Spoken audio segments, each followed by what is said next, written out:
어느 오후 회사에서 일하고 있는데 엄마가 덜덜 떨면서 전화를 해온 거예요. 딸, 지금 큰일 났어. 놀라서 엄마의 좌판이 있을 곳으로 달려가 보니 엄마의 좌판이 풍비박산이 나 있는 겁니다. 엄마, 딸, 왜 이러고 있었어? 다 신고하고 하는 거라고 말 안 했어? 그런 말이 통할 사람이 아니었어. 아니, 우리나라 같은 법치 국가에서 법이 안 통한다고? 안 되더라고.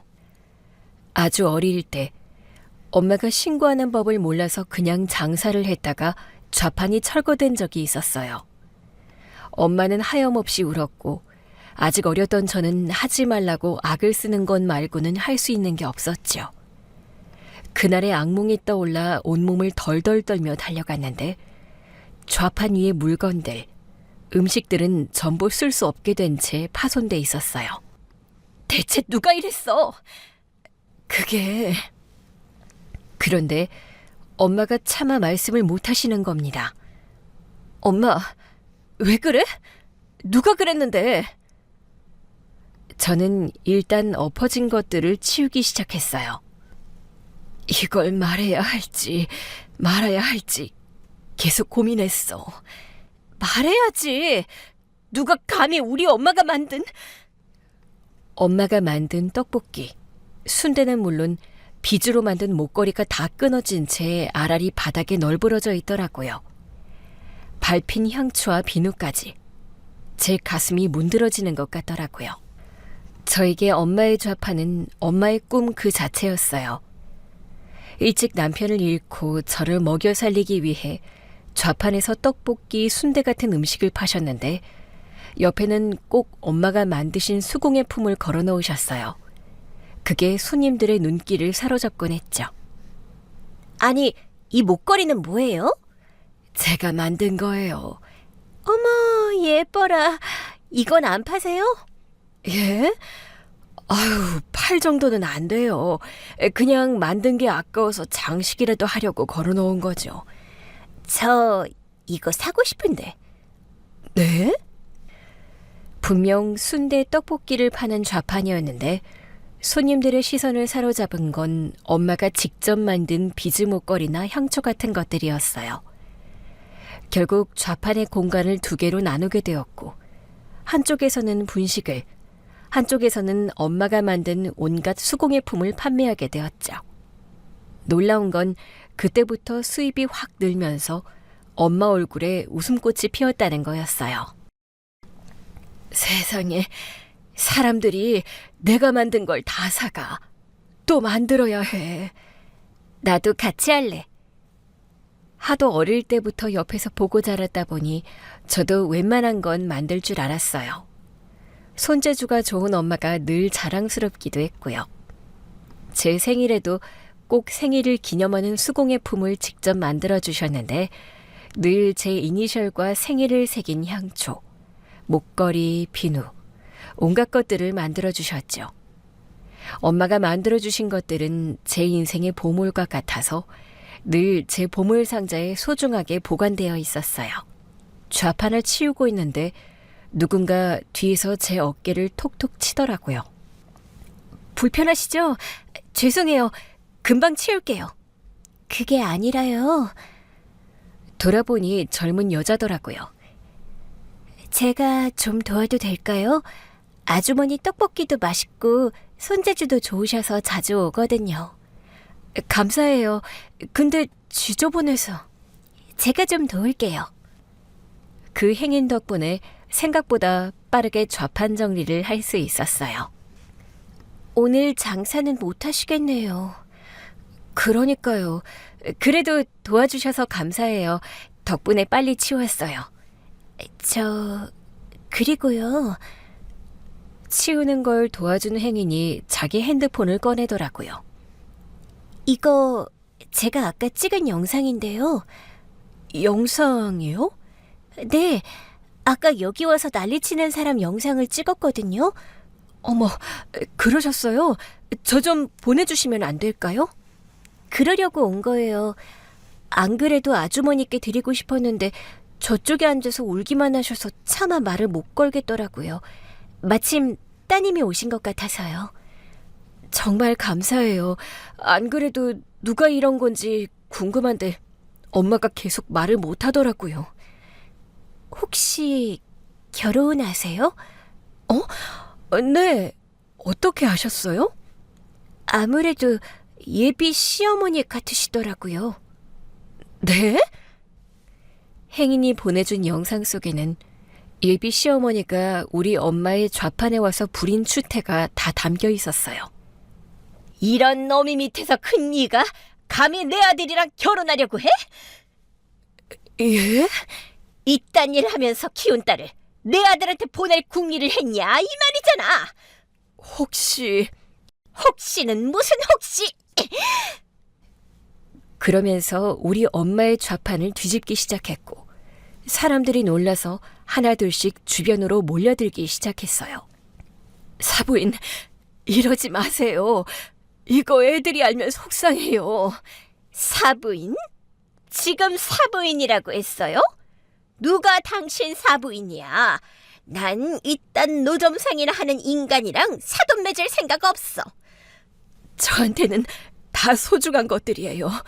이러지 마세요. 소중? 내 금은방에 비하면 돈도 안 되는 이 쓸모없는 것들. 영상 속에서 엄마의 소중한 것들이 산산이 부서지는 것을 보는데 제 가슴이 다 아프더라고요.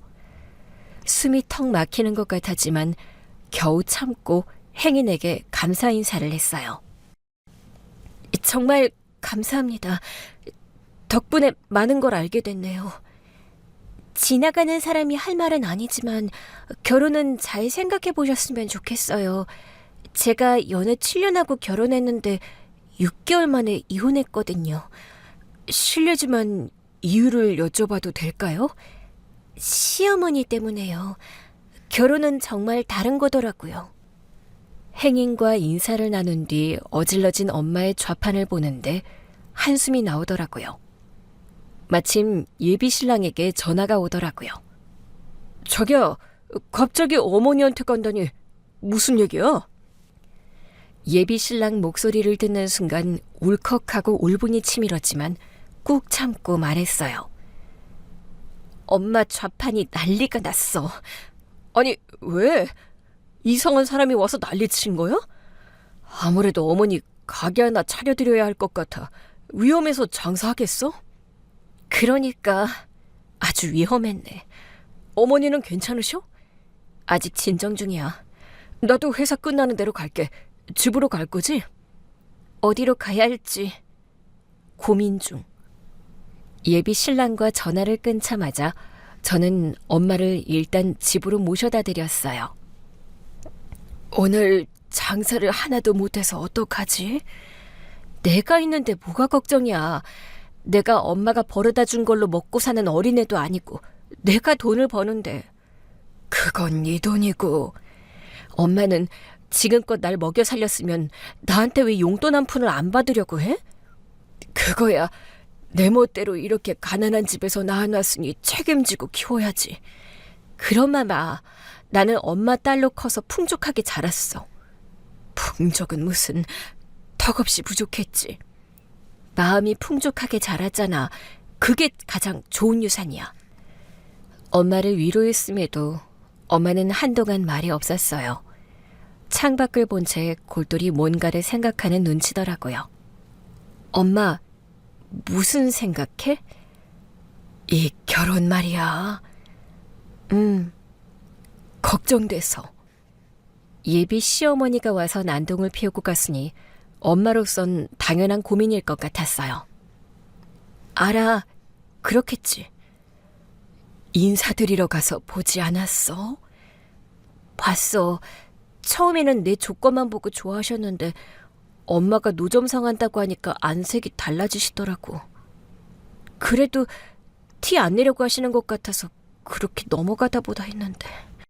내 좌판 위치는 어떻게 알았지? 아까 남자친구한테 전화 왔었는데 물어보셨대. 엄마한테 뭐라도 보내고 싶다고 거짓말하면서. 일단 엄마를 내려준 뒤 저는 바로 차를 뺐어요. 엄마가 다시 회사로 가느냐 묻길래 그렇다고 들러댔어요. 물론 저의 다음 행선지는 바로 예비 시어머니가 우리 엄마한테 와서 그토록 유세를 부렸던 금은방이었어요. 금은방 문을 열고 들어갔는데 손님들이 꽤 있더라고요. 저를 본 예비 시어머니는 살짝 당황한 눈치였어요. 왔니? 설마 제가 안 올 거라고 생각하신 건 아니죠? 잽싸게 제 눈을 피하시더라고요. 손님 많아. 할 말 있으면 다음에 와라. 예비 시어머니의 말이 어이가 없었어요. 어머니는 우리 엄마 장사하는데 막무가내로 찾아가 난동을 피워놓고 저더러는 그냥 가라고요? 예비 시어머니가 그제야 저를 다시 보더니 저벅저벅 다가오더라고요. 그러면서 손끝으로 툭툭 제 어깨를 밀며 말했어요. 그래서 네가 뭘 어쩔 건데 너도 똑같이라도 하겠다는 거야? 손님들이 보이지 않는 정도로만 깔짝깔짝 저를 건드리는데 이게 이분의 본색이구나 싶었어요. 아들 앞에서는 잘 참으시더니 한 번 본색을 드러내고 나니 거리낌이 없으시네요. 너랑은 헤어지면 그만이지만 나랑은 평생 부모 자식이야. 지금 내 아들이 너 좋다고 한다고 착각하지 마라. 너 말고도 우리 아들 좋다는 여자는 많다. 그렇겠죠. 근데 어머니 아들이 좋아하는 여자는 저 하나예요. 그거 하나 믿고 이러는 거야? 감히 내 금은방까지 쫓아왔다 이거지. 어머니가 먼저 우리 엄마의 보물 같은 좌판을 건드리셨잖아요. 보물? 예, 보물은 여기 내 금은방 안에 있는 이 반짝반짝한 것들이지. 네 엄마의 좌판은 그냥 하찮은 것 투성이고. 저한테는 이런 금은 보석보다 우리 엄마 좌판이 더 보물이에요. 우리 엄마가 다 손수 만든 것들이니까요. 덕분에 저도 잘 자랐고 우리 가족이 먹고 살았어요. 그보다 귀한 게 있어요? 너 지금 날 가르치니? 내가 한 달에 얼마 버는지 한번 까봐? 안 궁금한데요? 너희 엄마가 얼마나 버는지 못 가겠지? 그래서 그러는 거잖아. 결혼은 우리 둘이 하는데 거기에 왜 부모의 재력이 껴요? 예, 너 정말 순진한 소리 하는구나. 요즘 세상에 어디 흙수저가 살아남을 수나 있는 세상이야? 처가가 그렇게 못 살아서야 우리 아들이 기나 펴고 살겠냐고.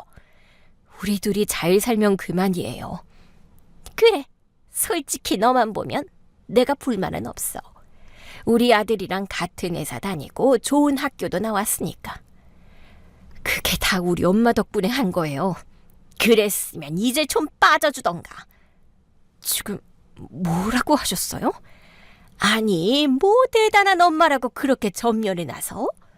너도 그렇잖아. 그냥 어머니는 장사하신다고 하면 될걸. 왜 노점상을 한다고 해서 내 속을 뒤집냐고. 그래서 아들한테 거짓말하고 우리 엄마 좌판 주소를 알아내셨어요? 난 내 아들이 그걸 알고 있을 거라고 생각도 못했다. 혹시나 해서 물어봤더니 위치를 정확하게 알더라. 설마 너도 갔었냐 물으니까 갔었다는 거야. 어머니 떡볶이가 맛있다는 둥, 손재주가 좋으셔서 물건이 다 예쁘다는 둥. 내가 정말 기가 차서 내 아들이 길거리에서 쪼그리 앉아 떡볶이 주워 먹고 너희 엄마 물건인지 쓰레기인지 구경하고 있었을 걸 생각하면 지금도 속에서 천불이 나. 어머니 아들은 길거리 음식도 안 먹고 자랐나요? 그건 어릴 때 일이고. 그럼 우리 엄마 좌판에서 떡볶이 순대 사 먹는 사람들은 다 주워 먹는 거예요? 예, 내가 지금 그딴 소리 하는 게 아니잖아. 뭐가 아니에요? 어머니 아들 말고 우리 엄마 좌판에서 물건 사고 음식 사 먹는 사람들도 다 귀한 집 자식들이에요. 그리고 저도요. 우리 엄마도 마찬가지고요. 자기 아들이 귀하면 다른 사람도 귀한 거예요. 안 그래요? 귀하기는 개뿔. 나는 내 아들만 귀하다. 됐냐? 그러면서 저를 확 밀치시는데 정말 순식간에 뒤로 날아가듯 넘어지고 말았어요. 손님들이 놀라면서 저를 보더라고요. 시어머니는 천연덕스럽게 저에게 손을 내미셨어요. 어머, 예, 조심해야지. 내 손 잡고 일어나. 저는 그 뻔뻔한 손을 노려보다가 혼자 일어났어요. 그리고 곧바로 제 눈에는 우리 엄마 좌판과 다를 거 없어 보이는 시어머니의 좌판을 향해 손을 뻗었어요. 당신이 뭔데 우리 엄마한테 함부로 해? 시어머니가 한 것과 똑같이 진열장을 뒤집어 엎으려던 그때였죠. 누군가 제 손목을 잡았어요. 놀라서 돌아보니 웬 노신사더라고요. 제가 돌아봤는데도 손목을 놔주지 않기에 힘을 주어 손목을 빼내려고 했어요. 놔요. 뭐 하려고요? 이 사람이 우리 엄마한테 한 것 그대로 할 거예요. 그게 뭔데요? 할아버지, 왜 이러세요? 이거 놓으세요. 에이, 귀한 손 다치면 안 되지. 네? 뭘 어떻게 했는데 그래요? 아니, 그걸 왜 할아버지가 물으시는데요? 시어머니는 기다렸다는 듯이 끼어들었어요. 얘가 왜 이러나 모르겠어요. 우리 아들하고 결혼해갔다고 왔는데 나는 영 마음에 안 들어서 반대했더니 이 소란을 피우네요. 얘, 어르신 말씀 들어. 네가 이거 다 쓸어버리잖아? 내가 가만히 있을 것 같아? 손해배상 청구할 거야. 네가 이 귀금속 값을 다 감당할 수나 있겠니? 끝까지 자기 귀금속 자기 아들은 소중하면서 남의 장사 남의 딸은 안 소중하다 이거죠? 난 얘가 정말 무슨 소리 하는지 모르겠다니까. 얘, 생사람 잡지 마라. 날 그런 사람 만든다고 네가 내 아들이랑 결혼할 수 있을 것 같니? 제 목소리가 커지자 시어머니는 시치미를 뚝 떼셨어요. 뭐라고요? 네 말대로 있던 일이 없던 일 되는 거 아닌 것처럼 우긴다고 안 될 결혼이 되는 것도 아니라는 뜻이야. 언제까지 그럴 건데? 이제 그만 포기할 때도 됐잖아. 갑자기 저를 자기 아들과의 결혼에 집착하는 미저리로 만들더라고요. 어머니, 얘 그렇게도 부르지 마라. 난 징그럽다. 맞다. 근데 넌 여긴 어떻게 알고 온 거니? 어머니가 하신 것처럼 저도 어머니 아들 좀 이용했어요. 뭐? 내 아들을 이용해? 네, 어머니 좀 찾아뵙고 싶은데 가게가 어디냐고 하니까 바로 알려주던데요. 이 자식이 정말... 그때였어요. 노신사가 제 팔뚝을 그제야 놓더라고요. 듣자 하니 아드님이랑 이분 사이는 좋은 것 같은데 정말로 이 여자분이 혼자 결혼하고 싶어서 쫓아다니는 게 맞습니까? 손님, 이건 제 개인사라 왈가왈부하긴 어렵지만 그렇진 않습니다. 얘 와서 하는 것 좀 보세요. 제 귀금속을 다 망가뜨리려고 눈에 아주 레이저를 뿜고 있잖아요. 아직 안 망가뜨렸어요. 그거야 손님이 쟤를 제지해 주셔서 그런 거고요. 안 그랬으면 벌써 난동을 피웠을걸요? 그러면 아드님을 부르는 게 어떻겠습니까? 아니, 내 귀한 아들을 왜... 그게 아니라 일하고 있는 애를 뭐 하러요? 제가 보기엔 이 여자분도 억울한 점이 있는 것 같아서요. 걔가 억울해 봤자요. 제 말만 믿으세요. 그런데 손님은 뭐 보러 오셨어요? 이쪽으로 오실까요? 이 상황에서 장사를 하시겠다고요? 앞으로도 저럴 텐데 저는 제 일 해야죠. 결국 저는 핸드폰을 꺼내 아까 젊은 여자에게 받은 영상을 재생하기 시작했어요. 음성을 크게 놨더니 손님들이 일제히 제 핸드폰을 보더라고요. 웬일이야? 화면 속에서 시어머니는 우는 우리 엄마에게 막말을 퍼붓고 어마어마한 힘으로 엄마의 좌판을 엎어버리고 있었어요. 사장님, 저기 저 여자 사장님 맞는 것 같은데요? 어머, 손님, 아닙니다. 절대 아니에요. 저건 뒷모습이잖아요. 시어머니는 당황한 듯 손님들에게 둘러댔지만 손님들의 시선은 시어머니의 옷을 향했어요. 옷이 똑같은데? 맞아, 머리 모양도. 시어머니는 황급히 머리를 손으로 감추며 말했어요. 이게 다 무슨 일이야? 어쩜 저렇게 나처럼 하고 저 난리를 피웠지? 설마 네가 한 거니? 네가 나 망신 주려고 나랑 똑같이 옷 입고 가발까지 쓰고 저런 거냐고. 저는 이 시간에 회사에 있었어요. 그건 우리 회사에 연락해보면 바로 알 수 있는 사실이고요. 그때였어요. 영상 속 시어머니가 돌연 뒤를 돌아보더라고요. 덕분에 아주 정확히 시어머니의 얼굴이 영상에 담겼더라고요. 시어머니는 식겁하며 뒷걸음질을 쳤어요. 말도 안 돼. 손님들, 저 아니에요. 제가 요즘에 좀 깜빡깜빡하긴 하는데 설마 치매인가? 내가 못 살아. 아니, 난 기억도 안 나는데. 그때였어요. 엄마가 치매라고? 어느새 예비 신랑이 가게에 도착했더라고요. 자기 아들을 본 예비 시어머니 얼굴이 창백해졌어요. 아들, 언제 왔어? 엄마, 얼마 전에 건강검진 결과 나왔잖아. 치매도 전혀 없었고. 도대체 무슨 일을 벌인 거야? 저 영상 속 여자 엄마 맞네. 너 이 시간에 왜 왔어? 여자친구가 엄마한테 볼 일 있다고 금은방에 간다는데 영 이상해서. 회사에서도 나한테 말도 안 하고 조퇴해서 전화했더니 어머니 좌판을 뒤집고 간 사람이 있다고, 그거 수습하고 있다고 하더라고. 누가 그런 건지는 끝까지 말도 안 하고 엄마 금은방 어디냐고 물어보는데 아무리 생각해도 이상하잖아. 어머니 좌판이 뒤집어졌는데 왜 엄마를 찾아가겠어? 저기, 예비 신랑이 등장하자 구경하던 손님이 묻더라고요. 둘이 사귀는 사이 맞죠? 결혼할 사이예요. 그건 왜 물으시죠? 아니, 여기 사장님이 저 여자분이 자기 아들이랑 결혼 못해서 난동 부리러 왔다고 하잖아요. 말도 안 돼요. 제가 더 사랑하는 여자예요. 엄마, 정말 그렇게 말했어? 아니, 왜? 얼마 전에 같이 인사 갔을 때만 해도 별말 없었잖아. 오히려 좋아하지 않았어? 예비 신랑의 한마디에 시어머니의 거짓말은 바로 들통났어요. 들통이 나자 예비 시어머니도 더는 안 되겠다는 듯 솔직한 속내를 털어놓더라고요. 그거야, 얘 하나만 보면 괜찮은 거고 얘 엄마가 노점상을 하는 거지라잖아. 엄마, 어떻게 우리 장모님한테 그런 표현을 해? 우리 장모님 손맛도 좋으시고 솜씨도 좋으셔서 장사도 잘 돼. 길거리에서 그러고 있으면 거지지. 내가 뭐 틀린 말 했어? 틀렸어. 엄마가 그렇게 말하면 안 되지. 엄마도 나 어릴 때 길에서 붕어빵 팔았잖아.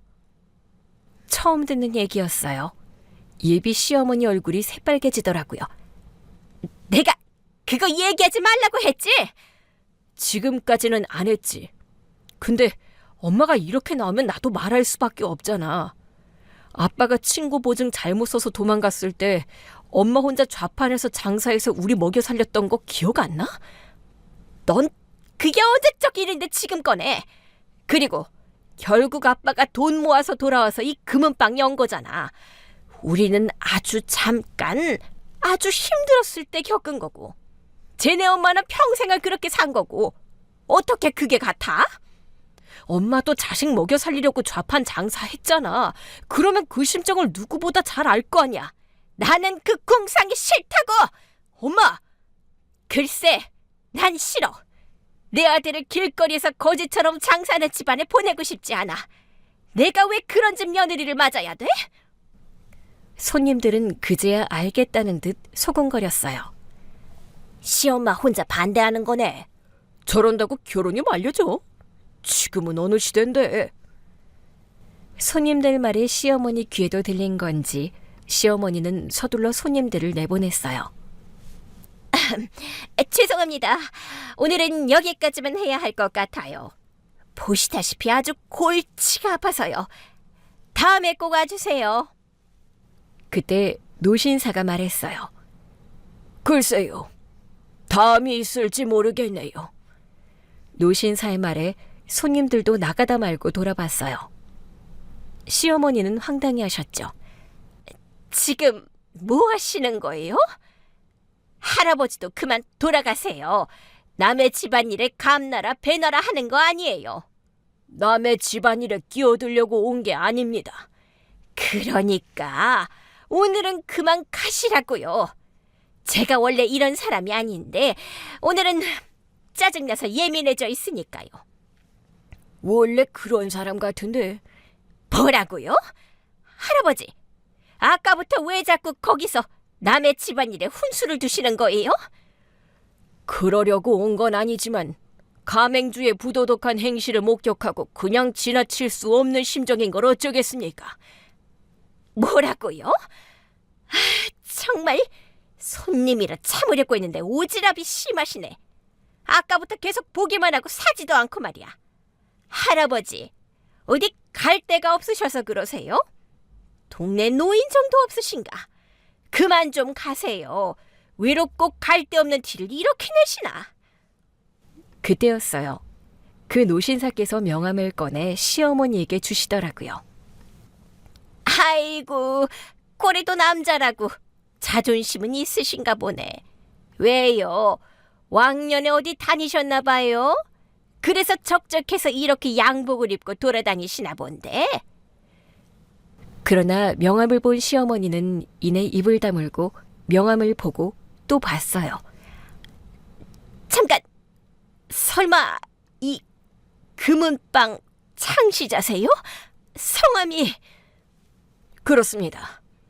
내가 이 금은빵을 처음 만든 사람입니다. 금은빵이 잘 되면서 사람들이 가맹을 달라고 해서 하나씩 주던 게 이렇게까지 거져버렸지요. 시어머니는 황급히 고개를 숙였어요. 죄송합니다. 제가 지금 너무 화가 나 있어서 회장님도 감히 못 알아뵀네요. 내가 말하지 않는 한 누가 알겠습니까? 그리고 이제 회장도 아닙니다. 지금은 은퇴하고 전국에 있는 우리 금은빵을 돌아다니면서 장사는 잘 되는지 귀금속 품질은 어떤지 보고 있어요. 원래 나도 일개 귀금속 세공사였거든요. 예비 신랑과 같이 놀라고 있는데 그 노신사께서 저한테 손을 내미시더라고요. 손 좀 잠깐 줄래요? 아까 잡으셨던 팔목 쪽이요? 그래요. 그 손. 얼결에 손을 내밀려고 하자 남자친구가 막더라고요. 무슨 일로 그러세요? 아 참, 내가 임자 있는 여성분에게 실례를. 아까 본 건데 그 손에 낀 은반지 말이에요. 아, 이 반지요? 그걸 좀 보고 싶어서요. 모양이 예사롭지 않거든. 이건 좀 오래된 은반지예요. 엄마가 외할아버지께 세공예를 배우면서 만드신 거래요. 어머니가 세공사세요? 그쪽으로 일을 하시진 않았는데 외할아버지가 세공예를 하셔서 엄마도 자연스럽게 배우셨대요. 그러니까 어머니가 만든 반지라는 거예요? 저는 반지를 빼서 그 노신사에게 건네드렸고 노신사는 반지를 정말이지 꼼꼼히도 확인했어요. 이거 보통 반지가 아니구만. 아마 외할아버지가 도와주신 걸 거예요. 그러네요. 여기 봐요. 표식이 있네.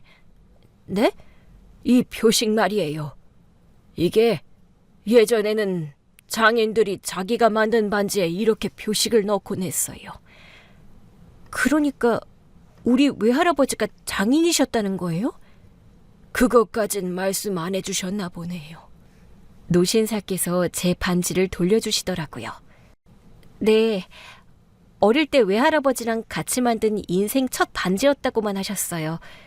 외할아버지께서 나중에 소중한 사람에게 꼭 주라고 하셨대요. 그래서 엄마 젊은 시절에는 엄마가 끼고 다니시다가 제가 크면서 저한테 주신 거죠. 아주 아름다운 이야기네요. 혹시 실례가 안 된다면 어머니를 한번 뵐 수 있겠습니까? 생각지도 못한 노신사의 질문에 예비 시어머니는 당황하신 눈치였어요. 회장님, 제 예비 사부인은 왜... 예비 사부인이요? 아까 영상에서 보니 사부인이라고는 하지도 말라고 난리던데 갑자기 예비 사부인입니까? 가맹주께서는 기다려보시죠. 아시다시피 우리 금은방은 아무에게나 가맹을 주는 곳이 아니었습니다. 특히 제가 회장으로 있을 때는 더 그랬죠. 그에 맞는 품위를 갖춘 사람만이 우리 이름을 걸고 장사할 수 있었습니다. 제가 왜 그랬는지 아십니까? 저야 모르죠. 제가 회장으로 있을 때 한 가맹주가 아주 나쁜 짓을 저질렀어요. 그 바람에 우리 금은방 이미지가 땅에 떨어진 적이 있었죠. 회장인 내가 금속공의 명장이라 그거 하나 믿고 가맹점에도 들른 손님들은 그 가맹주가 아닌 나를 비난했습니다. 회장님, 지금은 은퇴도 하셨고 그런 시절도 아니잖아요. 그래서 내가 은퇴하기 전에 엄격하고 철저한 가맹주 관리 규정을 만들어 놓고 나왔어요. 그런데 어제 제대로 일을 하는 건지 모르겠군요. 막말로 이제 회장도 아닌 내가 손해볼 것도 없지만 지금 가맹주의 태도와 행위는 문제가 많아 보입니다. 더더구나 가족될 사람한테 이러는 건 큰 문제죠. 회장님, 저 이번 말고는 이런 적이 없는데요. 금은방에 오는 사람들은 대부분 가족적인 일로 옵니다. 예전에는 더 그랬어요.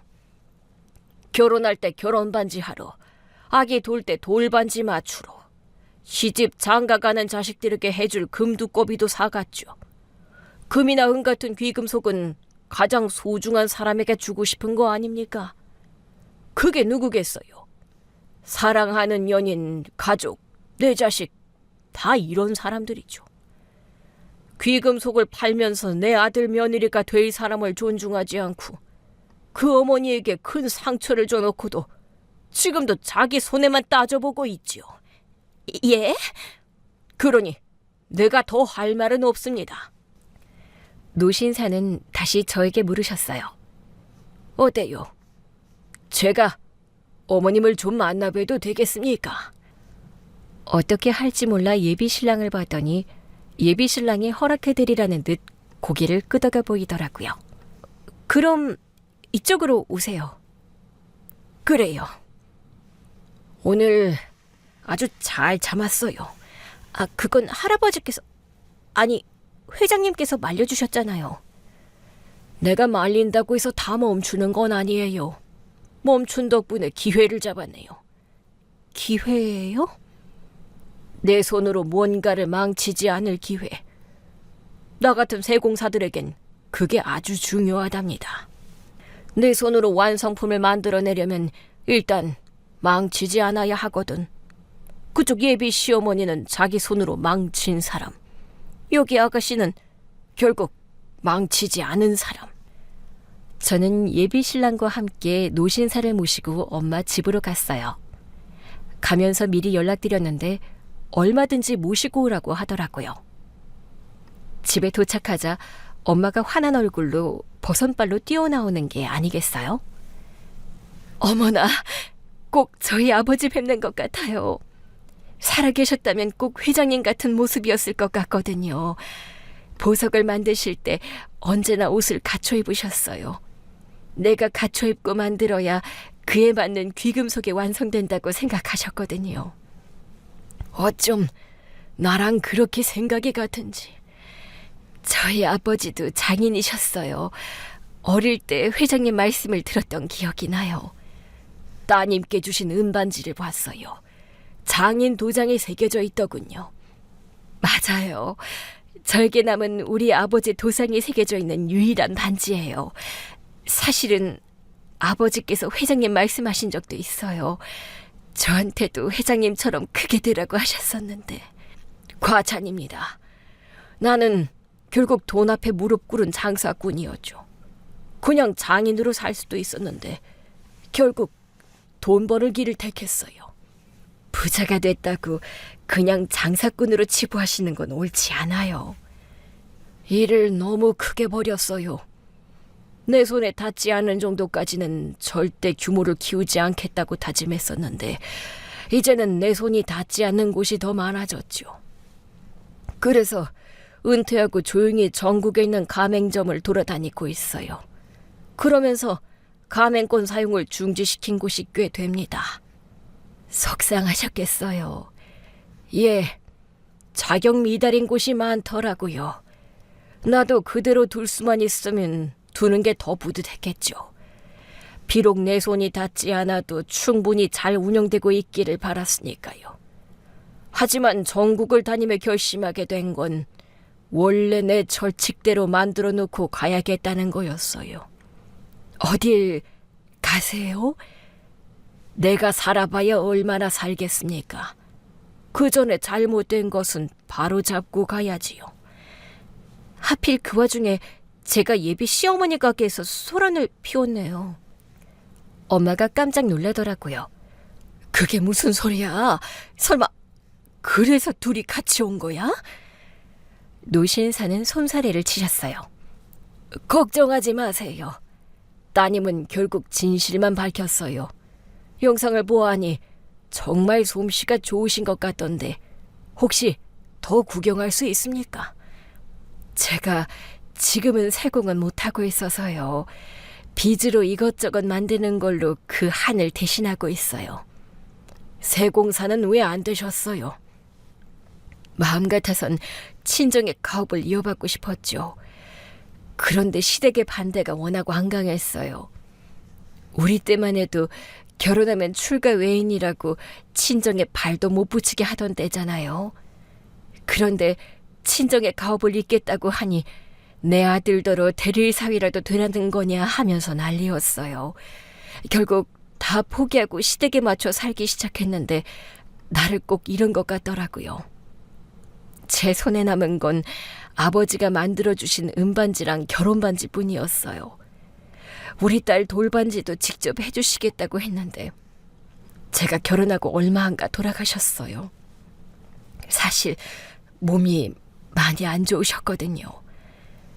그래서 더 아버지를 돕고 싶었겠네요. 네, 맞아요. 곁을 지키고 싶었는데 못했어요. 그런데 이렇게 회장님을 뵈니 꼭 멋쟁이였던 우리 아버지가 살아 돌아오신 것만 같아 좋네요.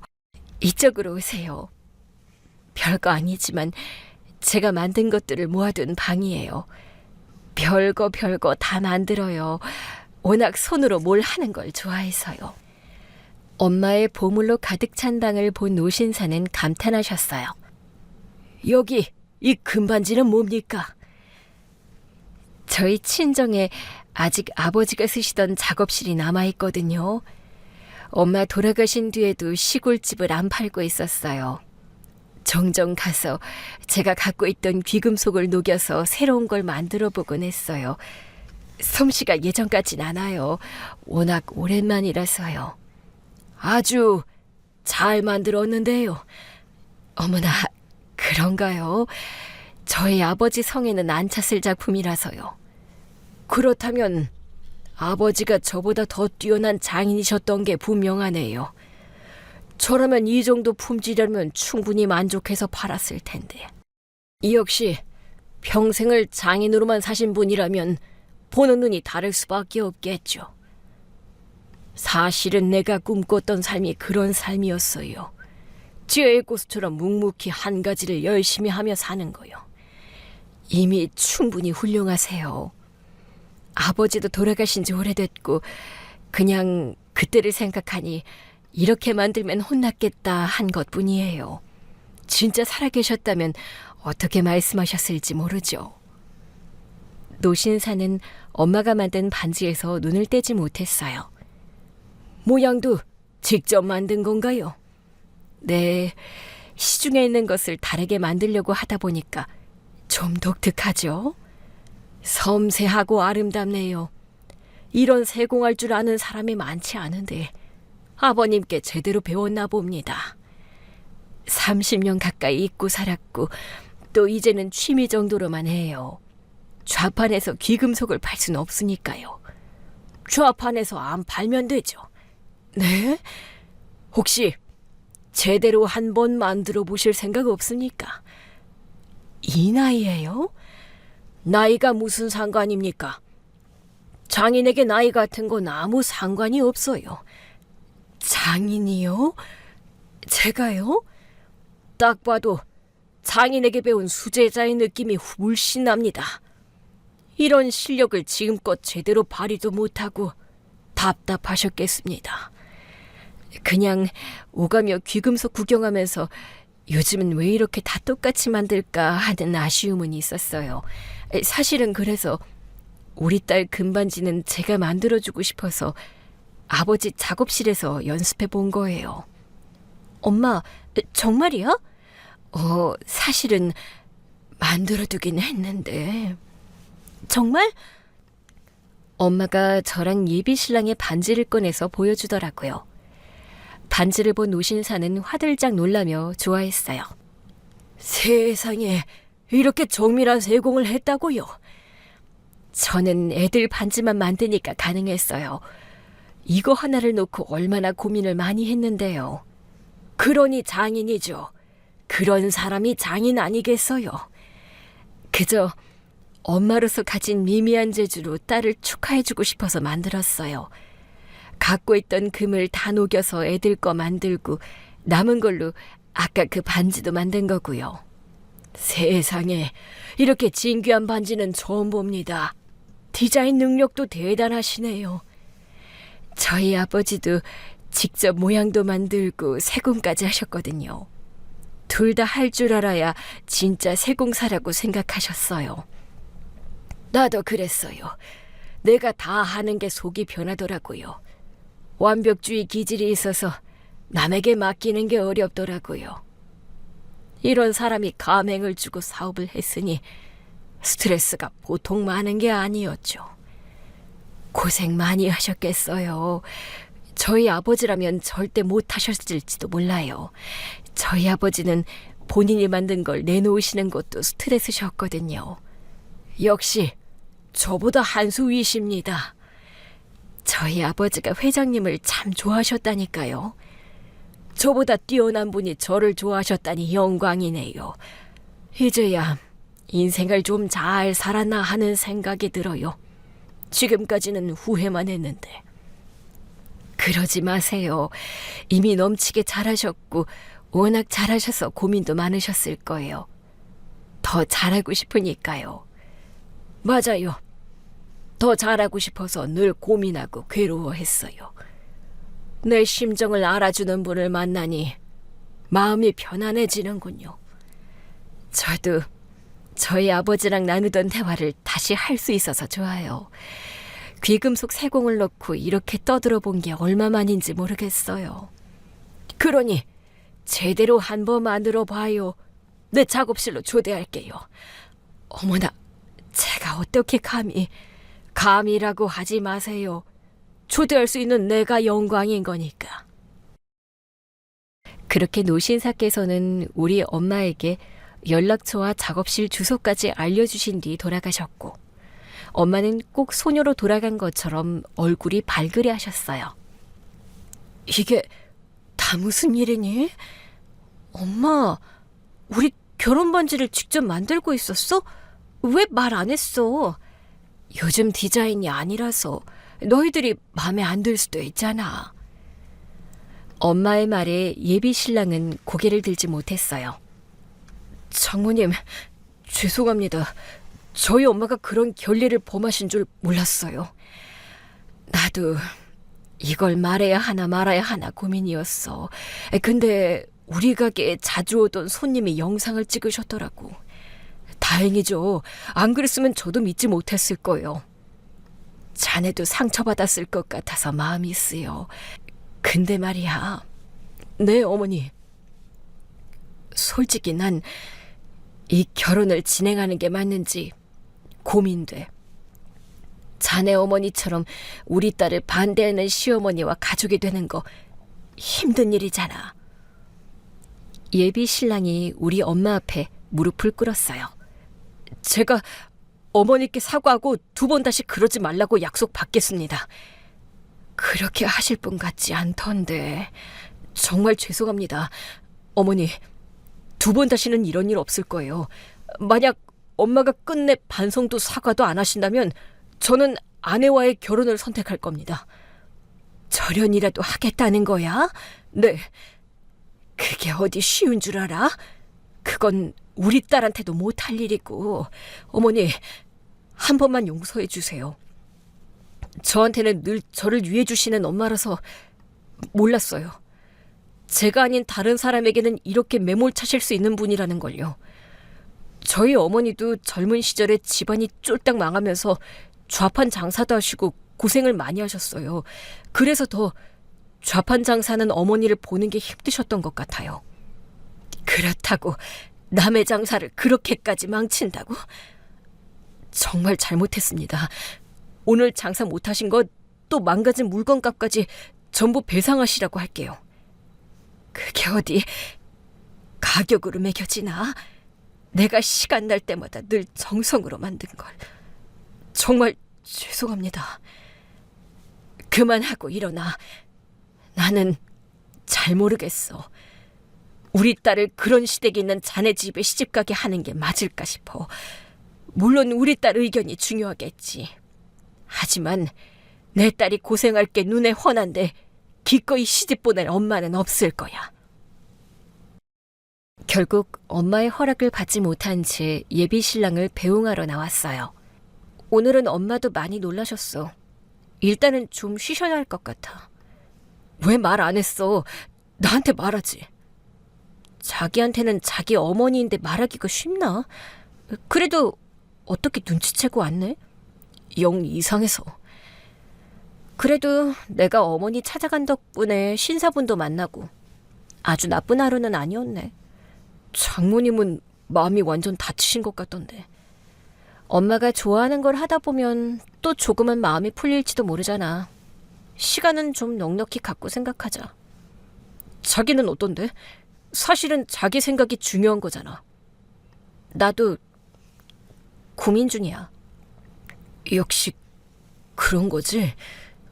우리 엄마한테 완전 정 떨어진 거지? 정을 붙이기도 전에 큰 장벽이 생긴 느낌이야. 미안해. 내가 다 미안해. 얼른 가서 쉬어. 쉬긴 엄마한테 갈 거야. 어머니도 오늘 충격 많이 받으셨을 것 같은데 다음에 해. 그건 엄마 잘못이고. 나 일단 갈게. 자기야. 자기만큼은 일단 내 편 해줄 거지? 적어도 우리 엄마랑 내 사이에서 말이야. 그건 당연하지. 근데 너무 싸우지는 마. 나도 처음부터 뒤집어 엎으려고 갔던 건 아닌데 어머니가 나를 자기랑 결혼하고 싶어서 정신 나간 여자로 만드니까 나도 모르게 다 뒤집어 버리고 싶더라고. 진짜 어이가 없어서. 내가 자기랑 연애하려고 쫓아다닌 시간이 1년인데 누구나 자기 자식이 아까운 거겠지. 아니야. 이번에는 진짜 우리 엄마가 선 넘었어.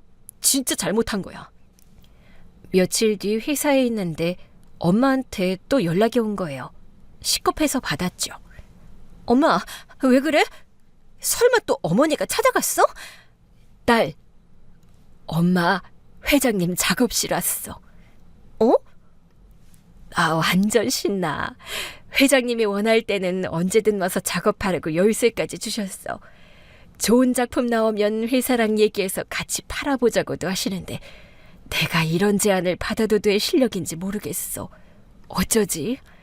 엄마, 진짜 신났네. 목소리만 들어도 하늘을 날아갈 기세인데?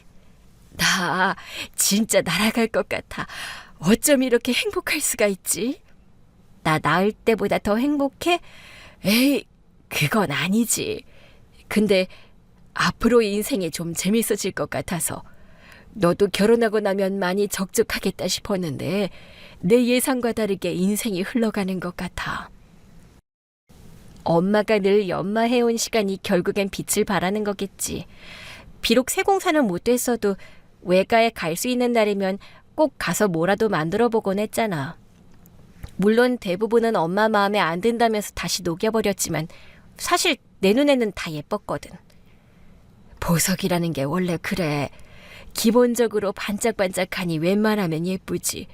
그래서 더 진짜 작품이 나오기 힘들어. 내가 생각하기엔 그래. 할아버지도 그렇게 말씀하셨어? 그래서 할아버지는 자기 작품은 1년에 하나 만드실까 말까 했고 대부분은 의뢰받은 디자인으로 만드는 일을 많이 하셨어. 그 외의 시간은 늘 자기 작품을 만들고 싶어 하셨는데 먹고 사는 게 워낙 힘든 일이잖아. 많이 만드시지 못해서도 종종 값비싸게 팔렸던 것 같더라고. 그럼 할아버지 작품은 다 어딨어? 외할머니가 다 파셨대. 외할머니가 워낙 현실적인 분이셨거든. 설마 헐값에 파신 건 아니겠지?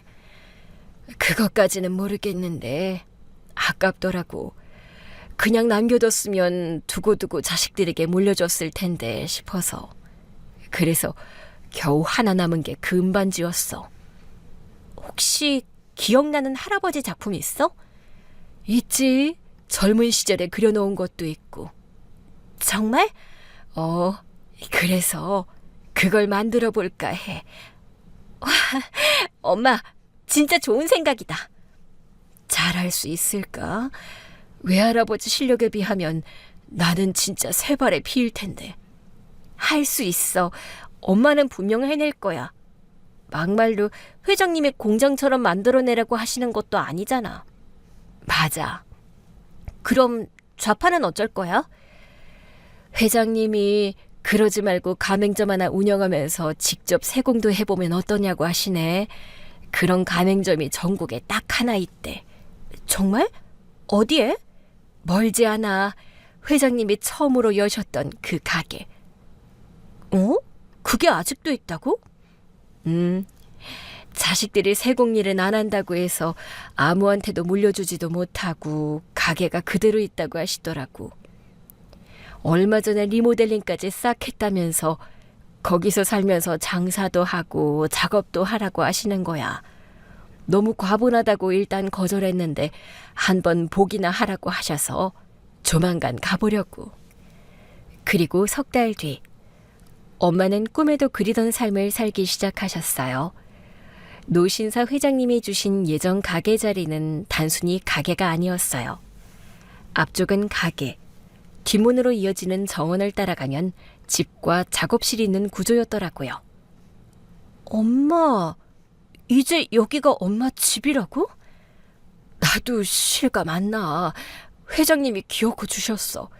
나는 그냥 세 내고 살겠다고 했는데 주시더라고. 정말?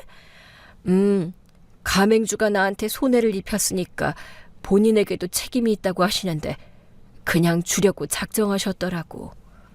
대신 열심히 매진해서 좋은 작품 만들어 달라고 하시더라.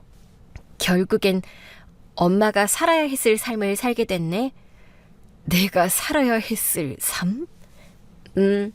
할아버지가 엄마에게 주고 싶었던 삶보다 더 근사한 삶을 받은 것 같아.